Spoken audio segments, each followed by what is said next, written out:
السلام علیکم دوستو، کیسے ہیں آپ سب؟ میں زبینہ فیاض ایک بار پھر آپ کے ساتھ تو میں شروع کر رہی ہوں ابابیل by the secret colour part 29۔ 9 دسمبر۔ اگلی صبح اسے فاتح کی کال نے خوش کر دیا تھا۔ اس نے ویسا ہی کیا جیسا بہار نے چاہا تھا، لیکن کسی قسم کے پروٹیسٹ یا دھمکی کی ضرورت نہیں پڑی تھی۔ جیسی کسی قسم کی کشیدہ صورتحال سے بچنے کے لیے اس کا لائسنس بحال کر چکے تھے، اور اسے جاننے میں کوئی دقت نہیں پیش آئی کہ آسیہ کا بھی اس میں اہم کردار تھا اور وہ ان کی مشہور تھی۔ بستر سے اٹھنے سے پہلے اس نے سلطان عمر کی پی اے کو کال ملا کر 1 گھنٹے بعد اسٹڈی روم میں ملنے کا کہا۔ اگلی کال صنوبر کو کی اور اگلے 1 گھنٹے میں اسے انویسٹیگیٹر کے ساتھ وہی ٹائم دیا۔ حسن تو پہلے ہی گھر پر موجود تھا، پھر بھی اسے بھی پیغام لکھ چھوڑا۔ کیا اسے کاغان کو بلانا چاہیے؟ وہ تو اب حلیل سعدی کا کیس ہی دیکھے گا۔ آسیہ کو وہ اپنے کسی پلان میں شامل نہیں کر سکتی تھی، کیونکہ وہ جانتی تھی اس کے کسی بھی مشکوک عمل سے آسیہ کی جان کو خطرہ ہو سکتا ہے۔ وہ بستر سے اٹھی، خود کو ایک نئے دن کے لیے تیار کیا، فریش ہوئی اور کچھ ہی دیر بعد کمرے سے نکلتی باہر سلطان کا چہرہ تازہ دم اور پرسکون نظر آتا تھا۔ اسے یقین تھا کہ جن لوگوں کو اس نے بلایا ہے وہ اسٹڈی روم میں موجود ہوں گے۔ وہ پھر بھی ڈرائنگ روم میں آئی، جہاں نازلی بچوں کو ناشتے کے لوازمات پیش کر رہی تھی، اور وہ دونوں یقیناً حسن کے حکم سے تابع وہاں مجبوراً ہی بیٹھے ہوئے تھے۔ ان دونوں کو سلام کرتی وہ سربراہی کرسی کی جانب بڑھی۔ قدم من بھر کے ہو گئے وہ اپنے باپ کی کرسی پر، وہ اپنے باپ کی جانشین۔ کیا ایسا وقت بھی آنا تھا؟ اس نے خود کے تاثرات میں ذرا فرق نہ آنے دیا۔ وہ مسکراتا ہوا چہرہ باہر سلطان کا ہی تھا۔ اب وہ سربراہی کرسی پر بیٹھی ان دونوں کا حال احوال پوچھ رہی تھی۔ آؤٹنگ وغیرہ تو کافی ہو گئی۔ پچھلے 1 ماہ میں اب پڑھائی کا کیا پلان ہے؟ اس نے باری باری دونوں کے چہرے دیکھے اور دونوں اداسی سے اسے دیکھ رہے تھے۔ بابا کہتے ہیں کہ میرے بعد ہمیشہ گل خانم پر بھروسہ کرنا، وہ جو کام کو کرنے کا کہے بغیر سوال کے وہ کام کرنا، اور جس سے منع کرے اس کے قریب بھی نہیں جانا۔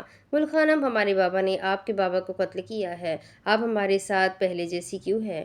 آپ ہمیں برا بھلا کہے، ڈانٹے، سوتیلی ماں والا سلوک کرے، لیکن پلیز محبت نہ کرے۔ ہمارے بابا کے ایکٹ نے ہمیں باور کروا دیا ہے کہ ہم محبت کے قابل نہیں ہیں، اور آپ کی محبت کے بالکل بھی قابل نہیں ہے۔ آپ فرشتہ ہے گل خانم، ہم شاید آپ سے نظریں بھی نہ ملا سکے۔ ہاتھ اپنے سامنے رکھے جوس کے گلاس کو تکتے ہوئے نہ جانے کہاں کھویا ہوا کہے جا رہا تھا۔ بہار نے بمشکل اپنی آنکھوں میں آئے آنسوؤں کو پیچھے ڈھکیلا اور ان دونوں کو دیکھا۔ چہرے اترے ہوئے اور نظریں جھکی ہوئی تھی، جسے قتل خلیل نے نہیں ان دونوں نے کیا ہو، اور اس نے کب چاہا تھا کہ خلیل کے بیٹے گردنیں جھکا کر بات کرے۔ میرے بیٹے نے اتنی مشکل باتیں کرنا کہاں سے سیکھا ہے؟ کچھ دن پہلے تک تو وہ صرف سورہ رحمان اور قرآن کی باتیں کیا کرتا تھا۔ میری طرف دیکھو دونوں، اسے نرمی سے کہا۔ جب کوئی انسان غلطی کرتا ہے تو اس کا یہ مطلب نہیں ہوتا کہ اس کے پورے خاندان کو الزام دیا جائے اور ناراض ہوا جائے۔ انسان اپنے عمل کا ذمہ دار خود ہوتا ہے۔ بچوں اور جو اپنے کیے کا الزام دوسروں پر لگاتا ہے یا کوئی دوسرے کا الزام اپنے سر تھوپنے کی کوشش کرتا ہے، وہ بزدل ہوتا ہے یا بنا دیا جاتا ہے۔ تم دونوں آج کے بعد یہ فرشتہ صفت انسان اور شیطان والی بات دوبارہ مجھ سے مت کرنا۔ ہم انسان ہیں اور انسان رہیں گے، ہم سے غلطیاں ہوتی تھی اور ہوتی رہے گی، اسی لیے غلطی کرنے والے انسان کو تھوڑا سا مارجن دیا جاتا ہے۔ میں نے بھی حلیل سعدی کو مارجن دیا ہے۔ میں تم دونوں سے محبت کرنا ترک نہیں کر سکتی۔ تم دونوں میری زندگی میں اس وقت آئے تھے جب میں نا امیدی میں تھی، اور اب جب تم لوگوں پر ایسا وقت آیا ہے تو تم لوگ مجھ سے کیسے توقع کر سکتے ہو کہ میں تم دونوں کو چھوڑ دوں گی یا برا سلوک کروں گی؟ وہ اپنے اصلی سادہ انداز میں کہہ رہی تھی، میرے بابا قاتل ہے۔ ہاتھی بہت ناراض تھا۔ بہار نے اسے حیرت سے دیکھا۔ وہ لوگ بھی جان چکے تھے، لیکن کیسے؟ میرے بابا بھی؟ وہ ہنس پڑی۔ یہ تو جیسے کو تیسا ہو گیا نا، ہم اب کسے اور کیوں ڈیفینڈ کریں جب ہم نے اللہ کو ان دونوں کے اعمال کا حساب نہیں دینا۔ بچوں کو اس کی بات کچھ سمجھ میں آنے لگی تھی۔ دیکھو بچوں، ایئرپورٹ پر ہم نے کئی مسافروں کو دیکھا ہوگا کہ وہ بار بار اپنا پاسپورٹ اور ٹکٹ چیک کرتے ہیں۔ اکثر تو ہاتھ میں ہی پکڑے رہتے ہیں یا پھر کسی جیب یا بیگ میں رکھا ہوتا ہے۔ لوگ بار بار چیک کرتے رہتے ہیں کہ پاسپورٹ موجود ہے کہ نہیں، کہیں گم تو نہیں ہو گیا، کیونکہ سب کو پتہ ہوتا ہے کہ جہاز میں سوار ہونے تک پاسپورٹ کئی بار چیک ہوتا ہے، اور پھر جہاز سے اترتے ہی اس کی ضرورت دوبارہ پڑتی ہے۔ سب کو معلوم ہوتا ہے کہ اگر غلطی سے کہیں یہ گم ہو جائے تو فلائٹ میں سوار نہیں ہو سکیں گے۔ ایسا ہی کچھ ہمارے ایمان اور عمل صالحہ کے ساتھ ہوتا ہے۔ یہی ہمارے پاسپورٹ اور ٹکٹ ہوتے ہیں جو جنت میں داخلے کے لیے ضروری ہوتے ہیں۔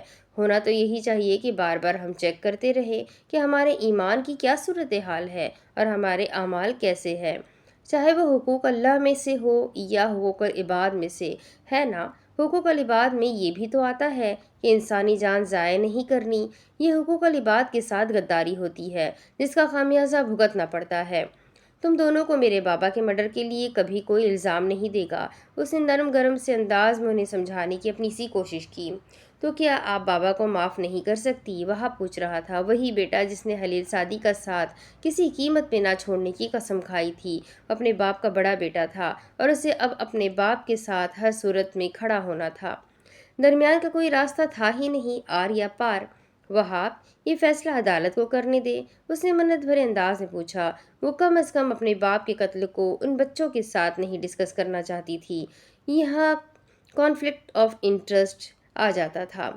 انہیں اپنا قاتل باپ بھی عزیز تھا اور اسے اپنے مردہ باپ کے قاتل کو انجام تک پہنچانا تھا۔ عدالت فیصلہ سناتی ہے گل خانم، سزا یا رہائی؟ میں نے پوچھا، کہ آپ بابا کو معاف کر سکتی ہے؟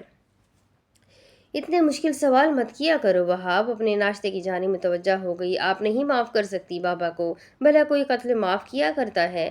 وہاب استہزائیہ انداز میں کہہ رہا تھا۔ بہار نے کاٹا پلیٹ پر پٹکا۔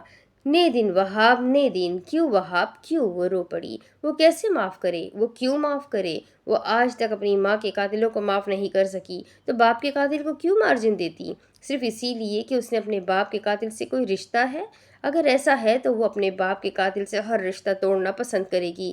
لیکن یہ بچے ہمارے لیے، وہاب کی فرمائش پر اسے تاؤ آیا، لیکن نہ تو وہ ان دونوں پر غصہ اتار سکتی تھی اور نہ ہی انہیں حلیل سعدی کی سنگین غلطی کی نوعیت کا بتا سکتی تھی۔ وہ ان بچوں کو ایکسپلائٹ کرنے کا سوچ بھی نہیں سکتی تھی۔ وہ اللہ کے سامنے گنہگار نہیں ہونا چاہتی تھی۔ انسان خود غرض ہوتا ہے وہاب، اس نے فلسفے کا استعمال کیا۔ شاید کو مشکل باتیں ان دونوں کو سمجھ نہ آتی، لیکن گل خانم تو سیلف لیس ہے نا۔ اگر میں ہادی کا قتل کروں تو کیا تم مجھے معاف کر دو گے وہاب لاجواب ہو گیا تھا۔ اگر مجھے قتل کرنے کے لیے کوئی ٹھوس وجہ آپ وہاب کو دے دیں تو وہ میرا قتل آپ کو معاف کر دے گا گل خانم۔ کیا میرے بابا نے بہت اچھے انسان کو قتل کیا ہے؟ اب کی مرتبہ ہادی میدان میں اتر آیا اور وہ تھک سی گئی تھی۔ اچھا انسان؟ پتہ نہیں اچھا انسان کیا ہوتا ہے۔ حلیل کو حق نہیں تھا میرے بابا کو مارنے کا۔ We are sorry. ناشتہ کرو پھر، حسن تم لوگوں کو حلیل سے ملاقات کے لیے لے جائے گا۔ وہ گہرا سانس لے کر اٹھ کھڑی ہوئی۔ ان دونوں کو وہیں چھوڑ کر وہ اسٹڈی روم میں آ گئی جہاں 5 لوگ موجود تھے۔ اسٹڈی روم کا انٹیریئر اور حلیہ پہلے سے مختلف تھا۔ کتابوں کے شیلف میں چند ایک کتابیں برائے سجاوٹ رکھی گئی تھی اور کمرہ اسٹڈی کے بجائے ایک کانفرنس روم کا نقشہ پیش کر رہا تھا۔ اندر آ کر اس نے بغور ہی سب کو دیکھا اور پھر بہرام کو مخاطب کیا، تم اس وقت یہاں؟ اسے تو نہیں بلایا تھا۔ آپ کا کام وقت پر کرنے کی عادت سی ہے، آپ کو ڈیٹیل دینے کے لیے آیا ہوں۔ اپنی سربراہی کرسی پر بیٹھتے ہوئے اس نے بہرام کو بولتے رہنے کا اشارہ کیا۔ باقی سب بھی اسے بہار کے پرانے سیکیورٹی چیف کی حیثیت سے جانتے تھے۔ میں نے ساری معلومات نکالی ہے۔ اس فائل میں سلطان عمر کے تمام مافیا پارٹنرز کی معلومات موجود ہے، اور اہم بات یہ ہے کہ 1-2 کے علاوہ سب کے سب حلیل سعدی کے بھی کاروبار دوست ہے۔ بہار نے غور سے بہرام کا چہرہ دیکھا۔ وہ دور بیٹھا ہوا تھا، پھر بھی بہار کو اس کے چہرے پر ایک تمسخر اڑاتا سا احساس ہوا تھا، جیسے وہ اس پر ہنس رہا تھا کہ اس کا شوہر بھی مافیا رہا ہے۔ اور ایمرے؟ اس نے سنجیدگی سے پوچھا، کیا مجھے تمام معلومات سب کے سامنے دینے کی ضرورت ہے؟ اس کے یہ جواب پر بہار کو تاؤ آیا، لیکن صبر کر گئی۔ تمام، تم 1 گھنٹہ باہر لان میں میرا انتظار کرو۔ بہرام کے لیے یہ کوئی مشکل کام نہ تھا، وہ ایسے انتظار کا عادی تھا۔ وہ سر خم کر کے اٹھ گیا اور باہر کی جانب بڑھ گیا۔ بہرام کے جاتے ہی وہ حسن کی جانب متوجہ ہوئی۔ امید ہے تمہیں رات میں کوئی پریشانی نہیں ہوئی ہوگی۔ تمہارا اگر کہیں اور پروگرام طے نہیں ہے تو تم بچوں کو حلیل سے ملاقات کے لیے لے جاؤ، لیکن حلیل بھائی نے بچوں کو وہاں لانے سے منع کیا ہے۔ میں کچھ نہیں جانتی، وہ حلیل کے بچے ہیں اور اسے اس وقت بچوں کو کچھ تسلی دینی چاہیے۔ وہ دونوں اداس ہے، شاید اس سے ملاقات کے بعد کچھ بہتر ہو جائے۔ حسن مزید بحث کیے بنا چلا گیا۔ وہ اب کے صنوبر کی جانب متوجہ ہوئی، تم لوگوں کا کام کیسا جا رہا ہے؟ ہم نے وہ لڑکا ڈھونڈ لیا ہے جو اس رات کنٹرول روم سے کیمرے جام کر رہا تھا۔ علی صادق نام ہے اور حلیل صادق کے لوگوں کے ساتھ ہی کام کرتا ہے۔ آج ہی جا کر دھر لیتے ہیں اور میرا خیال ہے کہ تھوڑی خاطر مدارت بھی کر لیتے ہیں اگر تم چاہو تو، سنوبر اپنے لاپرواہ سے انداز میں کہہ رہی تھی اور آخر میں ذرا گڑبڑائی۔ کوئی اور کلو؟ حملے کے پیچھے تمہارے بابا کا کوئی آدمی نہیں تھا۔ بہار کرسی سے اٹھ کھڑی ہوئی۔ کس کے آدمی تھے؟ کچھ ڈان کے بیٹے کے بندے تھے اور کچھ تمہاری سوتیلی ماں کے گارڈ نظروں میں آئے تھے۔ آئے ہیں، معلومات کنفرم ہے۔ یہ بڈھا کس کھیت کی مولی ہے، اسی سے کنفرم کروا لو۔ سنوبر مصطفیٰ آغا ہے۔ بھائیوں جیسے ہیں، تمیز سے بات کرو، بہار نے کچھ ناگواری سے کہا۔ کیا فائدہ ایسے بھائی کا جو باپ کو بچا نہیں پایا؟ اس نے تعصب سے سنوبر کو دیکھا۔ ویل تم ایسا کرو، علی کو آج رات لاؤ، میں تمہارے ایریا میں آ جاؤں گی۔ باہر آپ کے لیے خطرہ ہے، آپ ان جیسوں کی جگہوں پر نہیں جا سکتی بہار خانم، میں اسے یہیں لے آؤں گا۔ مصطفیٰ آغا نے گفتگو میں پہلی مرتبہ مداخلت کی تھی۔ وہ دونوں شاید ایک دوسرے کو پسند نہیں آئے تھے۔ تمام آپ سے کاروبار کی ایک وضاحتی شیٹ مانگی تھی، کیا آپ نے وہ بنائی؟ اس نے سنوبر اور اس کے ساتھ موجود انویسٹیگیٹر کو بھی چلے جانے کا اشارہ کیا اور مصطفیٰ آغا کی مداخلت کی بدولت ان کی جانب متوجہ ہوئی۔ چونکہ اب میری باس آپ ہے اور مجھے سلطان عمر کے بعد ہر کاروبار کی معلومات آپ کو ہی دینی ہے، تو یہ تمام وضاحت 3-4 گھنٹوں سے کم میں نہیں مکمل ہو سکتی۔ کیا آپ کے پاس وقت ہے؟ مجھے فی الحال اس کاروبار کی وضاحت چاہیے جو اس وقت اگر بابا یہاں موجود ہوتے تو ان کی ترجیح ہوتی۔ وہ سنجیدگی سے کہہ رہی تھی، کیا آپ واقعی ایسا چاہتی ہے؟ ایسا بھی کیا ہے؟ وہ نارکوٹکس کی اسمگلنگ کا کاروبار ہے جس کی 5ویں کھیپ آج گلاٹا کے بندرگاہ پر آنی ہے اور اس کی حفاظت کی ذمہ داری سلطان عمر کی ہے۔ نارکوٹکس کا کیا کرتے ہو؟ اسے شوق نہیں لگا تھا۔ جس کی چیز ہوتی ہے اس کے حوالے کر کے اپنا کمیشن لیتے ہیں اور اس سے پوچھ نہیں سکتی تھی۔ وہ اس سے پوچھ نہیں سکتی تھی کہ وہ آگے کیا کرتے ہیں، کس کو بیچتے ہیں اور کیوں۔ تمام آج وہ تمام سامان اور بندرگاہ پر پہنچنا چاہیے جو حلیل صادق کے زیر نگرانی ہے۔ ایسا کس لیے؟ مصطفیٰ آغا کا ماتھا ٹھنکا۔ اور وہاں پولیس کی ریڈ بھی پڑنی چاہیے۔ مقبری میں خود ڈھونڈ لوں گی۔ مقبری میں خود ڈھونڈ لوں گی۔ مصطفیٰ نے بڑی حیرت سے اس لڑکی کو دیکھا جو اس سارے کاروبار سے ایسے الگ تھی جیسے یہ اچھوت ہو، اور اب آتے ہی اتنا خطرناک فیصلہ سنایا تھا کہ وہ خود سوچنے پر مجبور ہو گیا تھا کہ کیا وہ واقعی سلطان عمر کا کاروبار سنبھالنے والی تھی۔ اگلا ضروری کام؟ اس نے سنجیدگی سے پوچھا۔ اس ماہ کے آخر میں ہمارے پاس ابو حنیفہ ڈینیل آ رہا ہے۔ بہار کے چہرے پر ایسے تاثرات تھے جیسے پوچھ رہی ہو کہ اب یہ کون ہے۔ اسے کئی اسباب کی بنا پر روسی کہا جاتا ہے۔ ایک تو اس نے اپنا بیشتر وقت روس میں گزارا ہے اور خیال ہے کہ اس کی بیوی بچے بھی روسی ہے۔ دوسرا، وہ چاقو اور گنز چلانے میں خاصی مہارت رکھتا ہے۔ اسے اپنی جوانی سے ہی ان تشدد آمیز ہتھیاروں میں مہارت تھی۔ یہ شخص اس کا کاروبار میں بہت ہوشیار بلکہ اپنا باس خود ہے۔ کئی مرتبہ جیل کاٹ چکا ہے، ایک بار اٹلی میں اور دوسری مرتبہ امریکہ میں۔ سرکاری افسران اس آدمی کو بلڈی گن مین کی حیثیت سے جانتے ہیں کیونکہ اس کے پاس ہتھیاروں کی قدیم ترین سے جدید ترین قسم موجود ہے۔ یہ بات ہمارے حق میں ہے کیونکہ اپنے اس ریکارڈ کی بنا پر وہ کبھی بھی سرکاری تحفظ نہیں پا سکتا۔ مصطفیٰ آغا فاسٹ فارورڈ کرے اور کام کی بات بتائے، اس نے بیزاری سے کہا۔ وہ ہمارے پاس مدد مانگنے آ رہا ہے۔ وہ ہم سے $20 لاکھ کی بولی لگانے اور ہمارے قانونی و سیاسی رسوخ کے ذریعے تحفظ مانگنے کی تجویز رکھنے والا ہے۔ بدلے میں وہ اپنے کاروبار سے ہمیں حصہ دے گا۔ کاروبار کی نوعیت میں آپ کو بتا چکا ہوں اور حلیل صادق نے بھی اسے مدد دی ہے، اس لیے اس کا حصہ بھی یقیناً ہوگا۔ سیاسی تحفظ کے ساتھ ساتھ اس کے پاس پیسوں کی بھی کمی ہے۔ اگر سلطان عمر یہاں ہوتے تو اس سے چند ملاقاتیں کرتے اور پھر انکار کرتے۔ وہ سنجیدگی سے بتاتے گئے۔ اس کی آمد سے پہلے ہی آپ کو یہ معلومات کیسے ہے؟ مافیا خاندانوں میں مخالف کے کئی لوگ ہوتے ہیں بہار خانم، یہاں آپ کے گھر میں بھی ایسے کئی لوگ موجود ہیں۔ بہار نے سمجھ کر سر ہلایا۔ اور کچھ؟ وہ اٹھ کھڑی ہوئی۔ جیسے آج کے لیے اتنی معلومات ہی ہضم کر لے تو بہت ہے۔ ایک ضروری کام جسے آج کے آج ہونا ضروری ہے۔ وہ کیا؟ اس نے تجسس سے پوچھا۔ آپ واقعی سننا چاہے گی؟ مصطفیٰ آغا، میرے باپ کا قتل ہو گیا ہے، میری ماں کافی عرصہ پہلے مر چکی ہے، میرا بھائی غائب ہے جس کے بارے میں مجھے یہ تک معلوم نہیں ہے کہ وہ زندہ ہے یا مر گیا۔ اس خاندان کو بچانے کے لیے پیچھے بچی بہار سلطان اور مجھے اپنے بابا کا کاروبار کسی ڈگر پر لانا ہی ہے۔ مجھے پرواہ نہیں میڈیا نے میرے بابا کی امیج کو کتنا نقصان پہنچایا ہے، میرے ہوتے ہوئے بابا کی ساکھ کو کوئی نقصان نہیں پہنچ سکتا۔ اس نے صاف الفاظ میں گویا اپنا فیصلہ واضح کیا۔ تمام آج سلطان عمر کا منی لانڈرنگ کیا گیا پیسہ واپس وائٹ ہو کر استنبول آنا ہے اور اس کو حفاظت سے ملک لانے کی ذمہ داری حلیل بے کی تھی۔ آپ کو اس بارے میں معلومات حاصل کرنے کے لیے حلیل سعدی کے پاس جانا ہوگا، کیونکہ اس بارے میں معلومات صرف ان دونوں کو تھی۔ وقت، جگہ، بندہ، ان تمام کی معلومات حلیل سعدی نے ہی سلطان بے کو دینا تھی۔ بہار سلطان کا چہرہ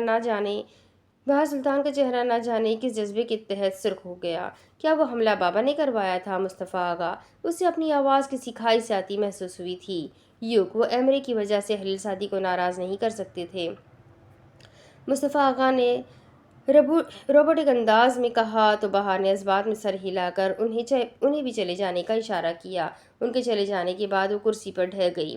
مجھے یہ سب نہیں کرنا، اللہ پلیز مجھے بتائیں میں کیا کروں۔ یہ نارکوٹکس کا بزنس، منی لانڈرنگ، اسمگلنگ میں اس سب میں کیسے ملوث ہو سکتی ہوں؟ میں شیطان نہیں بننا چاہتی، میں اپنے اندر موجود تھوڑی سی اچھائی کو ختم نہیں کرنا چاہتی، اللہ یہ سب مجھ سے نہیں ہوگا۔ وہ ٹیبل پر کہنیاں رکھے چہرہ دونوں ہاتھوں میں چھپائے روتی ہی چلی گئی۔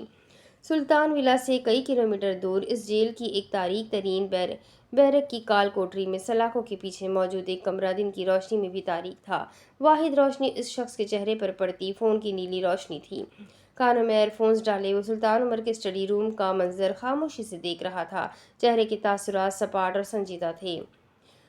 وہ کچھ دیر روتے رہنے کے بعد اٹھی، اپنے آنسو صاف کیے اور اسٹڈی روم سے باہر نکل آئی۔ لون نے بہرام کو انتظار کرنے کا کہا تھا اور وہ ابھی تک وہیں تھا۔ داخلی دروازے کی سیڑھیاں اترتے وہ لون میں آئی تو وہاں بہرام اکیلا نہیں تھا۔ کچھ دیر پہلے جس لڑکے کی تصویر صنوبر نے دکھائی تھی وہ بھی وہیں موجود تھا۔ وہ ہکا بکا سی تھی۔ یہ تو علی صادق ہے۔ وہ اپنی حیرت چھپا نہیں پائی تھی۔ ہاں مان لے آپ کی سڑکوں پر رہنے والی دوست سے زیادہ اچھی سروس میں دیتا ہوں۔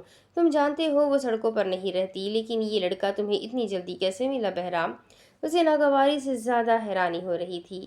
ایسے ہی باہر گلی میں کھیل رہا تھا، ساتھ لے آیا۔ کیوں بھائی ایسا ہی ہے نا بہرام؟ بہار نے اسے گھورا۔ میرا اپنا نیٹ ورک ہے بہار خانم، آپ بتائیں اس لڑکے کے ساتھ کیا کرنا ہے؟ وہ 21-22 سالہ لڑکا نہایت پرسکون سے انداز میں وہاں لان میں لگی کرسیوں میں سے ایک پر بیٹھا ہوا تھا۔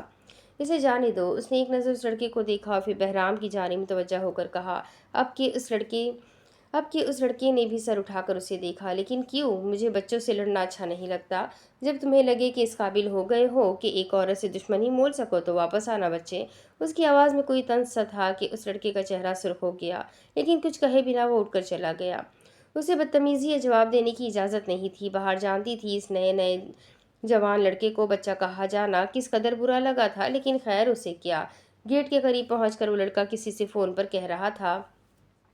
انہوں نے مجھ سے کوئی سوال نہیں پوچھا، کوئی وضاحت نہیں مانگی، انہوں نے مجھے بچہ کہہ کر جانے کا کہہ دیا۔ وہ یقیناً غصے میں بھی تھا۔ دوسری جانب سے حلیل سعدی کا مدھم آواز میں لگایا کہا بھی اسے غصہ دلا گیا۔ آپ ان کے سامنے برا بننا چاہتے تھے، لیکن ایسا نہیں ہوا۔ اب آپ کیا کریں گے؟ وہ میں دیکھ لوں گا، تم اپنی پڑھائی پر توجہ دو بچے۔ وہ پھر ہنس پڑا۔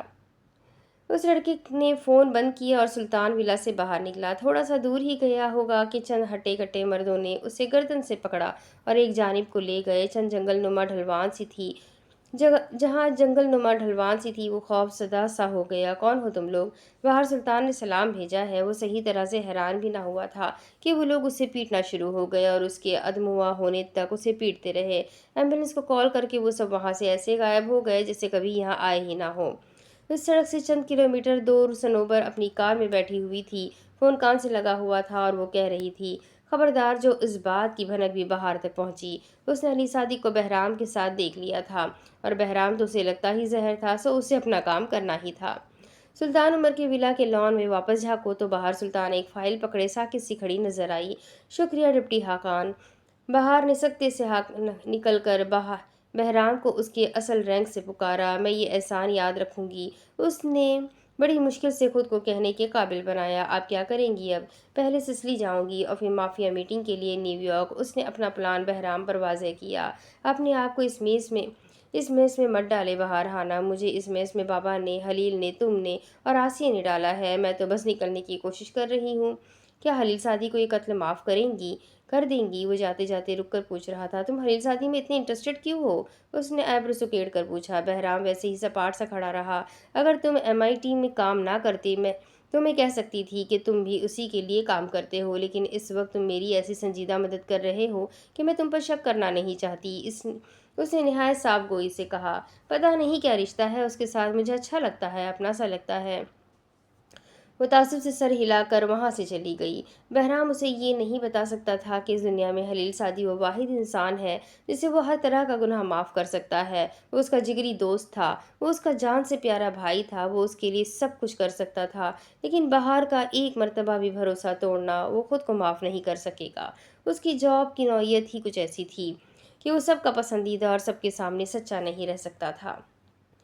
22 دسمبر، آج تقریباً 2 ہفتوں بعد وہ لوگ عدالت میں موجود تھے۔ خلیل سعدی کا کیس 2-3 پیشوں میں ہی ختم ہو گیا تھا، کیونکہ ثبوت، گواہ، مجرم سب موجود تھے، اور اس کیس کو کسی بھی وجہ سے کھینچنے کی کوئی تک نہیں بنتی تھی، اور نہ خلیل ایسا چاہتا تھا۔ آج خلیل کو سزا ہونا تھی، لیکن بہار سلطان کو معلوم تھا اس سزا کم عرصے کے لیے ہوگی، کیونکہ خلیل سعدی کی دفاعی وکیل کاغان نے اس کیس کو سیلف ڈیفنس سے جوڑ دیا تھا، اور بہار کو کوئی حیرت نہیں ہوئی تھی کہ وہ یہ کیس اس زاویے میں لے جا کر لڑے گا۔ عدالت جب مجرم کو شک کی گنجائش دیتی ہے تو اسے سیلف ڈیفنس کی بھی رعایت دیتی ہے۔ دوسری بڑی وجہ یہ تھی کہ بہار سلطان عمر کا کچھ ریکارڈ بھی کرمنل تھا، اور جب وہ کھل کر سامنے آیا تو کوئی اچھا نہیں تھا۔ اس کے علاوہ خلیل کو بہار کی گواہی کا بھی فائدہ ہوا تھا۔ جب 1-2 جگہوں پر بہار کو بھی سلطان عمر کے خلاف اور خلیل کے ساتھ اچھے ازدواجی تعلقات کی گواہی دینا پڑی تھی۔ وہ ایک اچھی وکیل تھی، اور وکیل قانون کو اس طرح مانتے ہیں جیسے یہ ان کی زندگی کے لیے بائبل ہو۔ دوسری جانب خلیل سعدی دنیا کے لیے جیسا بھی تھا، بہار سلطان نے اس کے ساتھ ایک بیوی کے طور پر اچھا وقت گزارا تھا۔ وہ اپنی ذاتی خلش میں ناشکری بن کر اس پر الزام نہیں لگا سکتی تھی۔ جج صاحب فیصلہ سنا رہے تھے، اور بہار اس وقت سوچوں میں گم اب تک کی ہوئی اس کیس کی تمام پیش رفت کے بارے میں سوچ رہی تھی۔ خلیل سعدی کو 3 سال قید بما مشقت سنائی گئی۔ بظاہر فیصلہ بہار کے حق میں تھا، لیکن وہ اتنے پر راضی نہیں لگتی تھی، اس لیے وہ جج صاحب کے باہر نکلتے ہی کمرے سے باہر نکل آئی۔ حسن کو فون کر کے بچوں کو نہ لانے کا کہا۔ تب تک خلیل بھی کاغان کے ساتھ باہر آن کھڑا ہوا تھا۔ بہار ان کی جانب دیکھے بغیر آگے بڑھی۔ بہار!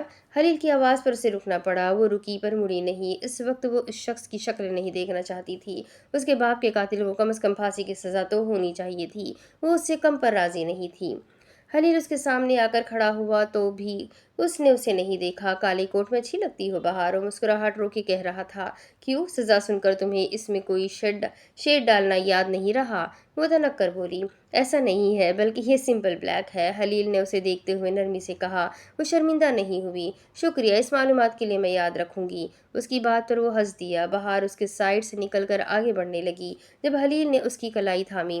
تمہارا بھی شکریہ، میرے بچوں کا خیال رکھنے کے لیے۔ بہار نے گردن گھما کر اسے نہیں دیکھا، دونوں کا رخ مخالف سمت میں تھا۔ اپنے کام سے کام رکھو، اپنا بازو چھڑوا کر آگے بڑھ گئی۔ جواب شکریہ تو ادا کرتی جا۔ وہ ہلکا سا مسکرایا۔ بہار نے اس وقت اسے کوئی جواب دینا مناسب نہیں سمجھا۔ حسن آ جاؤ، اس نے گردن گھما کر حسن کو بلایا۔ حسن، جو ابھی تک خلیل کے پاس ہی کھڑا بچوں کے بارے میں کچھ بتانا چاہ رہا تھا، اس سے اجازت لے کر بہار کے پیچھے چلا گیا۔ بہار نے عجیب نظروں سے اسے گھور کر دیکھا تو سلام والے انداز میں ہاتھ کو سر تک لے گیا، اور وہ اپنی جگہ پہ جو تاب کھا کر رہ گئی۔ بہار کے چلے جانے تک خلیل سعدی وہیں پر کھڑا رہا۔ اس کے ہاتھ ہتھکڑی میں بندھے ہوئے تھے۔ بہار کے غائب ہوتے ہی سامنے سے سیاہ جینز اور شرٹ پہنے ایک ٹام بوائے ٹائپ لڑکی وہاں آئی، اور اپنا کارڈ پولیس والوں کو دکھا کر خلیل سعدی کو کھولنے کا اشارہ کیا۔ وہ لڑکی ہلکا سا مسکرا رہی تھی، لیکن خلیل سعدی اب کے سنجیدہ ہو گیا تھا۔ اس کے ہاتھ کھول دیے گئے تو وہ اس لڑکی کے ساتھ ایک پروسیکیوٹر آفس کی جانب چلا گیا۔ بہار خلیل سعدی کو کسی الیگل کام میں نہیں پھنسا سکی تھی۔ کسی قسم کی کرپشن، منی لانڈرنگ یا دہشت گردی میں ملوث ہونے کا وہ ثبوت یا گواہ پیش نہیں کر سکی تھی، کیونکہ خلیل سعدی کی ایک زندگی مافیا شناخت سے الگ بھی تھی، جسے بچانے کے لیے اس وقت اس کے ساتھ کئی لوگ کام کر رہے تھے۔ وہ اس 1 ماہ میں مافیا دنیا کو کسی حد تک جان چکی تھی۔ ان کے نیٹ ورک اور تعلقات اتنے پیچیدہ تھے کہ اس کی ایک زندگی ان لوگوں کو ختم کرنے یا ان کے خلاف کچھ کرنے کو ناکافی تھی۔ جتنے مافیا خاندانوں کو وہ جانتی تھی، ان کی اپنی CAD تھی۔ CAD ایک غیر قانونی فوج ہوتی ہے جسے یہ لوگ اپنی طاقت بڑھانے کے لیے بناتے ہیں، اور ان کے پاس بھی جدید ہتھیاروں کی کثرت پائی جاتی ہے۔ وہ ڈان ویٹو سے ملاقات کرنے کے بعد باقاعدہ مافیا دنیا میں قدم رکھنے سے پہلے کچھ وقت مانگ چکی تھی، البتہ یہ وقت اس نے سوچ و بچار کے بجائے ایک سنجیدہ اور خطرناک پلان بنانے کے لیے لیا تھا، اور کون جانے بہار سلطان اس پلان کا خود شکار ہونے والی تھی۔ کیسا محسوس کر رہے ہو احمد پاشا؟ دروازہ بند کر کے وہ لڑکی اس کے سامنے رکھی کرسی پر بیٹھ گئی۔ کیسا ہونا چاہیے عالیہ خانم؟ وہ مجھ سے نفرت کرنے لگی ہے۔ وہ پروسیکیوٹر آفس میں بیٹھا کھڑکی سے باہر دیکھے جا رہا تھا، جہاں وہ حسن کے ساتھ چلتی ہوئی اپنی کار کے پاس آ کر رک گئی تھی۔ چند سالوں کے لیے اسے بھول جاؤ احمد، ہم اس کا خیال رکھیں گے۔ تمہیں اپنے مشن پر فوکس کرنا ہوگا۔ کل استنبول میں اسلحے کی ایک بڑی کھیپ پکڑی گئی ہے اور منجر کو قتل کر دیا گیا ہے۔ آج استنبول میں ایک خودکش دھماکے کی سپاری دی گئی ہے کسی کو۔ ہم ابھی تک جگہ معلوم کرنے میں ناکام ہیں۔ ایسے میں اپنے ذاتی مسائل کو پیچھے چھوڑ کر ملک کا سوچنا ہوگا۔ ہمیں اپنے ملک کو بچانا ہوگا۔ وہ پتہ نہیں اسے سن رہا تھا کہ نہیں، لیکن وہ دیکھ بہار سلطان کو رہا تھا۔ حسن سے کچھ کہتے ہوئے وہ کار کی ڈرائیونگ سیٹ پر بیٹھ گئی تھی۔ احمد، عالیہ نے اس کو غائب دماغ پا کر زور سے پکارا۔ ملک کے لیے جان بھی قربان، وہ بہار کو دیکھتے ہوئے کہہ رہا تھا۔ عالیہ نے اس کی نظروں کے تعاقب میں دیکھا اور پھر تعصب سے سر جھٹکا۔ تمہارا ملک کیا ہے احمد؟ بہار، وہ کسی ٹرانس کی کیفیت میں بولا۔ ASP، عالیہ نے تھوڑا سا چیخ کر کہا تو اسے نظریں اس کی جانب موڑ کر آہستہ بولو والا تاثر دیا اور کہا، میرا ملک بہار ہے عالیہ خانم، وہ ملک جہاں ہر وقت ہریالی رہتی ہے۔ میرا ملک بہار ہے جہاں لوگ امن کے گیت گاتے ہیں۔ میرا ملک بہار ہے جہاں ہر وقت خوشیوں کا بسیرا رہتا ہے۔ میرا ملک بہار ہے۔ وہ اسی سنجیدگی سے باہر دیکھتے ہوئے کہہ رہا تھا۔ بہار سلطان کی کار چلی گئی اور حسن اب تک وہیں کھڑا تھا۔ ایڈیٹ، تم نے اسے اکیلے کیوں جانے دیا؟ وہ بڑبڑا کر رہ گیا اور عالیہ نے اسے دیکھ کر سر جھٹکا اور اٹھ کھڑی ہوئی۔ ASP، تم اس کے باپ کے قاتل ہو اور 3 سال جیل میں گزار کر یہی سوچو کہ واپس آ کر سب ٹھیک کیسے کرنا ہے۔ اس نے نہایت خوف سے عالیہ کو دیکھا۔ بہت بولتی ہے یہ عورت، کہاں جانا ہے؟ ڈان ویٹو اس وقت پوری طرح سے اکیلا ہو چکا ہے۔ اس وقت ڈو اور ڈائی کرنے کا وقت ہے۔ اگلے ہفتے ایران جانا ہے، وہاں کچھ ایرانی سرمایہ داروں کو گڈ بائے ڈنر دینا ہے، اور پھر امریکہ جانا ہے جہاں ڈان ویٹو کی آخری رسومات میں ہماری ٹیم شرکت کرے گی۔ اس کی بات مکمل سنتے ہی وہ اٹھ کھڑا ہوا اور عالیہ سے پہلے ہی کمرے سے باہر کی جانب بڑھ گیا۔ میک شور 1-2 بار سے زیادہ بہار سلطان مجھ سے ملنے نہ آئے۔ گیجلر، گڈ نائٹ، اور وہ کمرے سے باہر نکل گیا۔ 23 دسمبر، سلطان عمر کے ولا میں اس وقت خاموشی کا بسیرا تھا، لیکن 4 نفوس اس وقت لاؤنج میں خاموش بیٹھے ہوئے تھے۔ ماحول میں کافی کی مہک پھیلی ہوئی تھی اور بہار ان دونوں کی جانب دیکھ رہی تھی، جن کے چائے کے کپ جو کہ تو پڑے ہوئے تھے۔ وہ کافی کے مگ سے وقفے سے سپ لے رہی تھی، جبکہ حسن چائے کے کئی کپ خالی کر چکا تھا۔ تم لوگ چاہو تو 10 سال بعد بھی جواب دے سکتے ہو، میں یہیں بیٹھی انتظار کر رہی ہوں۔ کافی کا گھونٹ لے کر اس نے سنجیدگی بھرے رعب سے کہا۔ بابا یہاں ہے گل خانم، ہم ازمیر نہیں جانا چاہتے کیونکہ آپ ڈسٹرب ہوں گی۔ ہم بابا سے ملتے رہنا چاہتے ہیں، وہ ہمارے بابا ہے، ہم انہیں ڈسون نہیں کر سکتے۔ وہاب چند دنوں میں اتنا بڑا ہو گیا تھا کہ بغیر وجہ کے مسکرایا نہیں کرتا تھا۔ وہ اس قدر سنجیدگی سے بات کرنے لگا تھا جیسے خلیل سعدی کے بیٹے کو کرنی چاہیے تھی۔ تم دونوں میری فکر مت کرو، میں ازمیر سے بھی اپنے تمام کام نپٹا سکتی ہوں، اور میں خلیل سعدی کو تم سے کبھی الگ نہیں کرنا چاہتی، لیکن اس وقت وہ جیل میں ہے، کم از کم وہ پکنک پر نہیں ہے جو تم دونوں ہر ہفتے اس سے ملنا چاہو، اور یقیناً وہ بھی نہیں چاہے گا کہ تم لوگ اس سے ملنے جیل جاؤ۔ تم دونوں کو 3 سال میرے ساتھ تعاون کرہن گزارنے ہوں گے، پھر خلیل تم دونوں کے ساتھ ہوگا اور میں تم دونوں کی زندگی سے نکل جاؤں گی۔ اسے سنجیدگی سے کہہ کر کافی کا گھونٹ بھرا تھا کہ وہ کسی صورت ان بچوں کے سامنے کمزور نظر نہ آئے۔ میرے کہنے کا وہ مطلب نہیں تھا، وہاب نے جلدی سے کہا۔ ابھی تو مطلب کی گیم میں مت الجھو وہاب، جو کہنا چاہتے ہو کہہ ڈالو، میں تمہیں مطمئن کرنے کی کوشش کروں گی۔ کم از کم اس سال کے پیپرز تم لوگوں کو ازمیر والے اسکول میں ہی دینا ہوں گے۔ میں بابا سے دور نہیں رہ سکتا گل خانم، وہاب نے ضدی انداز میں کہا۔ اس کا ایک ہی حل ہے، تم بھی کوئی قتل کرو اور جیل چلے جاؤ، لیکن تم تو ابھی نابالغ ہو، تو تمہاری جیل تو خلیل سعدی سے الگ ہوگی، لیکن کبھی کبھار ملاقات کا چانس بن سکتا ہے۔ وہاب کا چہرہ سرخ ہو گیا۔ گل خانم کو کیا ہو گیا تھا؟ کافی لمبی بحث کے بعد وہ ان دونوں کو راضی کرنے میں کامیاب ہو گئی تھی کہ وہ واپس ازمیر اپنے گھر چلیں گے اور اپنی پڑھائی پر توجہ دیں گے۔ خلیل سعدی نہیں چاہتا تھا کہ ان 3 سالوں میں ان لوگوں میں سے ملنے کوئی جیل میں آئے، لیکن بہار تو ٹھہری بہار، اس نے سوچ لیا تھا کہ وہ وقتاً فوقتاً اس سے ملنے جیل جائے گی۔ بہار نے اب صحیح معنوں میں اپنی فرم سے استعفیٰ لیا تھا، کیونکہ اگلے 3 سالوں میں اس کا ازمیر کی کسی لوکل فرم میں پبلک پروسیکیوٹر بن کر کام کرنے کا پلان تھا۔ بچوں کو ازمیر بھیج دیا گیا اور وہ اس وقت جا نہیں سکی، کیونکہ یہاں سلطان عمر کے ضروری کاروبار اسے محفوظ ہاتھوں میں دینا تھے، اور پھر اسے ایمرے کی طبیعت صاف کرنے بھی جانا تھا۔ 25 دسمبر، وہ دسمبر کی ایک سرد ترین رات تھی، اور بظاہر سلطان عمر کے گھر سوگواریت سے کرسمس کی روشنیاں پھیلی ہوئی تھی۔ اس نے سلطان عمر کی یاد میں ان کے تمام کاروباری دوستوں اور مافیا دنیا کے معززین کو ایک تقریب میں بلایا تھا۔ وہ ان سب لوگوں کو جاننا چاہتی تھی جو سلطان عمر کے ساتھ اٹھتے بیٹھتے رہے تھے۔ سیلین کو بھی دعوت خاص دی گئی تھی، اور وہ اپنے نئے شوہر کے ساتھ وہاں موجود تھی۔ بچے واپس ازمیر چلے گئے تھے، اور مافیا باسز کو سلطان عمر کی بیٹی کی حیثیت سے ایک وارننگ دے رکھی تھی کہ وہ ان بچوں کو نقصان نہیں پہنچائیں گے۔ وہ سلطان عمر کی موت کا بدلہ خلیل سعدی سے لینا چاہتی ہے۔ ان مافیاز میں اتنے گٹس تو بہرحال ہوتے ہی ہیں کہ مقتول کے وارثوں کی بات مان لیں۔ اس وقت وہ اپنے کمرے میں موجود چہرہ گھٹنوں پر ٹکائے جائے نماز پر بیٹھی اپنے نام کو دیکھ رہی تھی۔ یہ اس کی پسندیدہ جائے نماز تھی جو اس کی ماں حج سے واپسی پر اس کے لیے لائی تھی۔ آپ نے اللہ سے کہہ دیا ہے نا کہ وہ مجھے اکیلا نہیں چھوڑیں گے؟ دایاں ہاتھ اپنے نام پر پھیر کر اس نے استفسار کیا۔ مجھے معلوم ہے اللہ مجھے سن لیں گے، لیکن اس وقت آپ اللہ کے پاس ہیں نا، تو وہ آپ کی بات جلدی سنیں گے۔ میں جو کرنے والی ہوں اتنا ایڈونچر تو نہیں لگ رہا، لیکن ڈر لگ رہا ہے کہ کہیں کسی کی جان کو نقصان نہ پہنچا دوں۔ اس نے ساؤ جی بہار سلطان پر سے اپنا ہاتھ ہٹا لیا، چند ایک مزید دعائیں پڑھی اور جائے نماز لپیٹ کر اٹھ کھڑی ہوئی۔ نماز کی چادر اتاری تو اس کا آج کے فنکشن کا لباس واضح ہوا۔ وہ سیاہ اور سادہ سی میکسی پہنے واقعی اپنے باپ کی یاد میں آج کی تقریب میں شرکت کر رہی تھی۔ کانوں کے ہیرے واپس سے سیاہ ہو چکے تھے، اور آبرن بال فرانسیسی طرز کی چوٹی میں بندھے ہوئے اچھے لگ رہے تھے۔ ڈریسنگ روم میں جا کر اس نے سیاہ ہیل پمپ پہنے اور ایک آخری نظر خود کو شیشے میں دیکھتی مسکرا دی۔ ہلکا پارٹی میک اپ اسے مزید نکھار رہا تھا، اور گلابی لپسٹک اس کے چہرے کو مزید تر و تازہ کر رہی تھی۔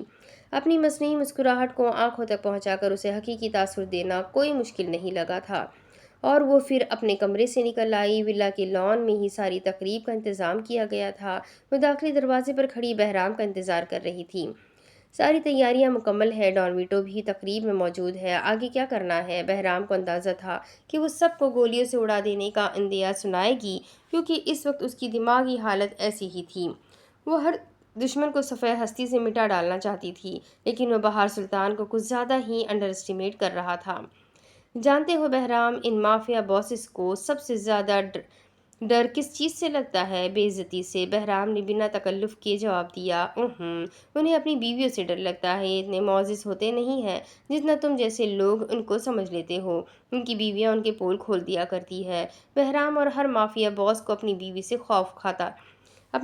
خوف کھانا چاہیے۔ آج کی تقریب میں میری اسپیشل گیسٹ ڈان ویٹو کی بیوی ہے۔ وہ مسکرا کر باہر کی جانب چل دی۔ بہرام ہکا بکا سا وہیں کھڑا رہ گیا۔ کیا کہا بہار خانم نے؟ بات تو وہی ہے کہ یہ مافیا باس بے عزت ہونے سے ڈرتے ہیں۔ اس نے شانے اچکا کر خود کلامی کی اور باہر کی جانب چل دیا۔ اس سے زیادہ شوق میں کھڑے رہنے کا وقت نہیں تھا۔ باہر لان میں سیاہ رنگ نمایاں تھا۔ یہ سوگواران کی سلطان عمر کی بیٹی سے زبردستی کی یکجہتی تھی، ورنہ کون کرسمس کی رنگینیاں چھوڑ کر ایسی تقریب میں آنا پسند کرتا؟ وہ سب سے ایک فاصلے پر رہ کر مل رہی تھی اور سب کے تعزیتی جملے سن رہی تھی۔ بہار کی مہمان خصوصی ابھی تقریب میں آئی تھی، اسی لیے وہ ڈان ویٹو سمیت تمام معززین سے معذرت کرتی مہمان خصوصی کی جانب چلی آئی۔ ہوشگال دن خانم افندی، ایک پروقار سی عمر رسیدہ خاتون کو گاڑی سے نکلنے میں بہار سلطان نے مدد دی تھی۔ تمام لوگ بہار کی جانب ہی متوجہ تھے، اسی لیے اس کے پیچھے موجود عورت کو دیکھ کر سب دنگ رہ گئے۔ چہ مگویاں شروع ہو گئی اور ڈان ویٹو کا چہرہ تک سفید پڑ گیا۔ بہرام کی نگاہوں کا مرکز ڈان ویٹو ہی تھا، اسی لیے اسے بہار کی کہی گئی بات میں 100% صداقت نظر آئی تھی۔ یہ مافیا باسز اپنی بیویوں سے ہی ڈرتے ہیں۔ بنگو، اس نے قدرے پرجوش سا نعرہ لگایا۔ بنگو، اس نے قدرے پرجوش سا نعرہ لگایا۔ کس نے مڑ کر کیوں دیکھا؟ اسے پرواہ نہیں تھی۔ ایسا کیا ہے ان دونوں کے معاملات میں جو ہمیں نہیں معلوم؟ اس نے فوراً سے خلیل کو کال ملائی تھی۔ ڈان کی یہ بیوی دنیا کی نظر میں مر چکی ہے، اس کے جنازے کو میں نے خود کندھا دیا تھا۔ خلیل سعدی کی سنجیدہ سی آواز فون اسپیکر پر سنائی دی۔ اور بہار خانم اس تک کیسے پہنچی؟ جب ہم اسے اکیلا کمزور اور مجبور سمجھ رہے تھے، تب وہ دراصل آگے کی پلاننگ کر رہی تھی۔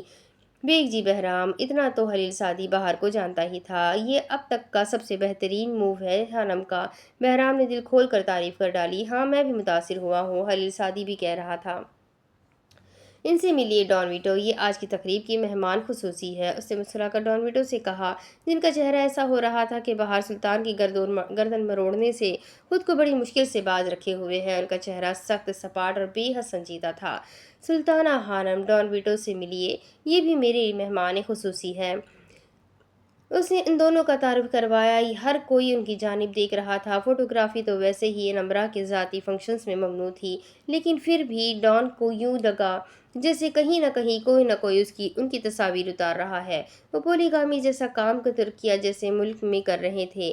ایک وقت میں ایک سے زائد شادیاں ترکیہ میں ممنوع تھی۔ ریسٹ روم کس جانب ہے؟ اپنی کئی سال پہلے مری ہوئی بیوی کو سامنے دیکھ کر ڈان کو فضا میں گھٹن سی محسوس ہوئی۔ اسے سلطان عمر کی بیٹی سے خوف محسوس ہوا تھا۔ بیگ جی بہرام، ڈان کی ریسٹ روم تک رہنمائی کرو۔ بہرام فوراً آگے آیا اور ڈان کو ساتھ چلنے کا کہا۔ اس بوڑھے ڈان ویٹو گمبینو لوسیانو کی ریسٹ روم تک رہنمائی تو ایک اعزاز تھا۔ اس کتیا کی اتنی مجال! بہرام نے ڈان کو بڑبڑاتے ہوئے سنا تو یکلخت رک گیا، اتنی اچانک کہ ڈان کا سر اس کی پشت سے ٹکراتے بچا۔ دل کیا رکھ کر ایک چماٹ مار دے، لیکن دماغ نے ایسا کچھ بھی کرنے سے باز رکھا۔ سلطان عمر کی بیٹی کے بارے میں آپ کو ایسے الفاظ ادا نہیں کرنے چاہیے۔ ریسٹ روم، اس نے سامنے کی جانب اشارہ کرتے ہوئے کہا اور واپس باہر کی جانب نکل گیا۔ اس کا بس نہیں چل رہا تھا کہ وہیں کھڑے کھڑے ڈان کو ایک گھونسا جڑ دیتا۔ خود پر کنٹرول رکھو بہرام، خلیل سعدی کی اسپیکر پر بڑی سنجیدہ سی آواز ابھری۔ اس نے جواباً کچھ نہیں کہا۔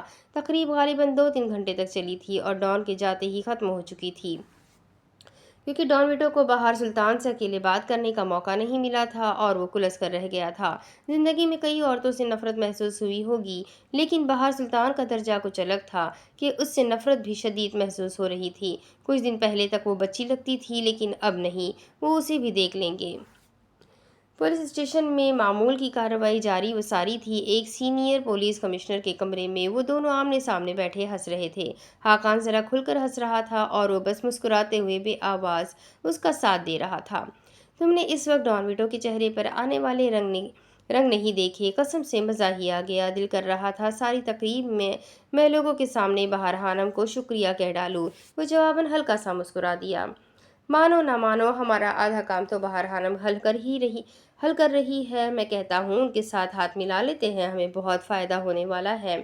سوچا جا سکتا ہے اس بارے میں، اس نے نیم رضامندی ظاہر کی۔ پھر تمہیں اپنا سچ سب سے پہلے بتانا ہوگا۔ وہ یقین نہیں کرے گی، اور وہ واقعی بہار کو جانتا تھا کہ وہ کب اس کا یقین کیا کرتی ہے۔ خاقان فوراً سنجیدہ ہوا۔ یہ ایک اہم مسئلہ تھا۔ تمہیں بہت پہلے بہار خانم کو سب بتانا چاہیے تھا خلیل۔ اس وقت وہ ہر جانب سے ہرٹ ہے۔ ابھی جب انہیں یہ معلوم ہوگا کہ میں تمہیں جانتا ہوں تو وہ دوبارہ مجھ پر کبھی بھروسہ نہیں کرے گی۔